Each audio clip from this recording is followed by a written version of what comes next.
আল্লাহ জান্নাতি পোশাক কে সর্বপ্রথম পাবে, কে পরবে? নবী বলেন, আয়েশা রে, জান্নাতি পোশাক সর্বপ্রথম আমি রাসূলুল্লাহ পাবো, কিন্তু আমি নবী সর্বপ্রথম পরব না। সর্বপ্রথম ইব্রাহিম খলিলুল্লাহকে জান্নাতি পোশাক পরানো হবে। কেন জানুনি? ইব্রাহিম নবীকে নমরুদের আগুনে যখন ফেলে দেওয়া হয়েছিল, দুনিয়ার সব ছেড়ে দিয়েছিল, বাড়ি ছেড়ে দিয়েছিল, সম্পদ ছেড়ে দিয়েছিল, মা বাবা ছেড়ে দিয়েছিল, এমনকি গায়ের জামাও যখন খুলে নেয়, ইব্রাহিম কয়েক কাপড় ছেড়ে দিতে পারি, আমার আসমানের মালিককে ছেড়ে দিতে পারি না।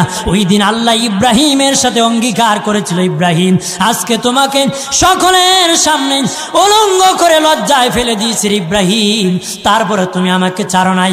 আমি কিয়ামতের দিন সকলের সামনে মুসলমান, বেঈমান, কাফের, নাস্তিক যারা তোমাকে উলঙ্গ করেছিল তাদের সামনে আমি আল্লাহ আনুষ্ঠানিকভাবে তোমাকে কাপড় পরায়া দিব।